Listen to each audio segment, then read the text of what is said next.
you go through your deliberations. Thank you. All right, this is another question about education, and Ms. Koploff, the question is, many teachers have said there is too much testing and too many assessments in grades K to 3 because of the Read to Achieve law. What are the pros and cons of the Read to Achieve program? The intent of the Read to Achieve program is good. That is that we want to make sure that all of our children can read successfully.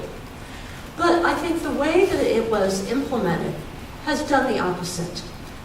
This law basically says that, third graders that are not able to read at a certain level go to remedial reading class in the summer, I believe it is. And instead of making them love to read, teaching them a love of learning, of reading, it almost becomes like a punishment, and so it's having the opposite effect. Instead of helping the children learn to read and love the knowledge that they get from reading, it's seen as, just another burdensome, test that they have to do, another burdensome thing that has to be done in the summer, and the results have not shown success. The results are actually something like 40% is showing negative in terms of the Read to Achieve. So it's not accomplishing what it is doing. We need to get away from trying to mandate solutions like this. We have too much testing. We have too many things where we restrict the creativity and the ability of our teachers to take the children and to teach them in the most creative and the best manner that they know as experts, to make the children love to learn and love to learn to read. So I understand why it was passed. It had very, very good intentions, but once again, this was an overreach, by, the state level, coming down and forcing local teachers to run a program that's not effective. And so I think we need to get away from telling people how to do their jobs, telling our teachers how to execute the requirements and the curriculum. We need to let that be handled much more at a local level and just maintain a standard that they have to be able to get to. So I am opposed to continuing with the Read to Achieve in its current state, and I think it needs to be improved. Thank you. Mr. Edwards? The purpose of Read to Achieve is very honorable. We need our kids at the third grade level to be very proficient in reading, and there are a lot of predictions that can be made at how well they'll be suited for life after the third grade. The over-testing from teachers is definitely an issue. I found it interesting right after I filed to run for this office.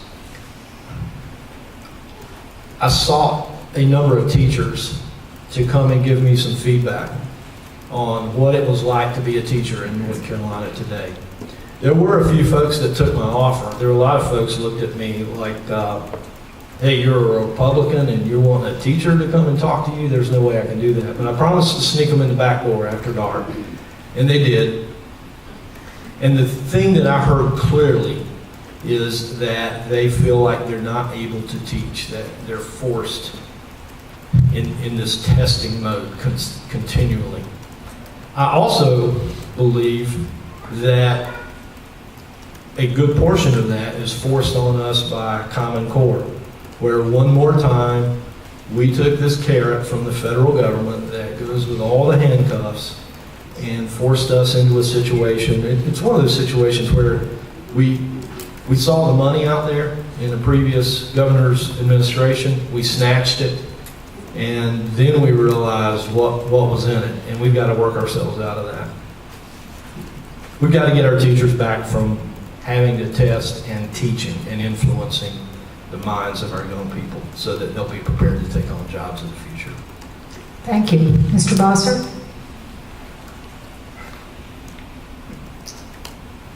First of all, let me just say this. We need an educator in the legislature. That would be me. And I'll tell you why. And I don't mean to be, I hope it doesn't sound arrogant or rude or anything like that, because I don't intend to. I want to talk to you instead about the reality of Read to Achieve. Little Johnny comes into school as a third grader. He's 9 years old. Little Jason, maybe, walks in and he's 9 years old. And it's September. And he takes the BOY, the beginning of year test. And he doesn't pass the beginning of year test. And so the school system puts him almost immediately into a portfolio assessment. So instead of always being with his classmates and learning with them, he has to instead take these paragraphs and work with these paragraphs over and over and over again. Mini assessments, if you will, that take up big chunks of his life. And then the end of the school year comes. It's May. And the child may or may not have passed those assessments, but let's say young Jason over there didn't pass his assessments. And Jason, unfortunately for you, you get to take the end of year test, the EOG. And poor Jason fails the EOG. So 2 days later, they make him take another EOG. And he fails again. So they decide that poor Johnny has to go to summer school for a Read to Achieve summer reading camp. And he spends 2 to 3 weeks in there, depending on what the local school system decides to do. And he works on those portfolios, and maybe they're going okay, but maybe they're not. And then at the end of that summer school, he takes another Read to Achieve test. If Johnny and Jason don't pass that Read to Achieve test, they get put into a 4th grade classroom the next year, except we call them 3rd graders. And these 3rd graders sit in their classroom learning 3rd grade curriculum in the 4th grade, not learning the 4th grade curriculum. And then October comes and they get to take another Read to Achieve test, and they fail that one too. We have beaten that 9-year-old child into a self-esteem pulp. And it's unacceptable, and it's not the way we should be doing business in North Carolina. We need to get the legislature out of that piece of the business. Mr. Bosser, thank you very much. Oh, rebuttal?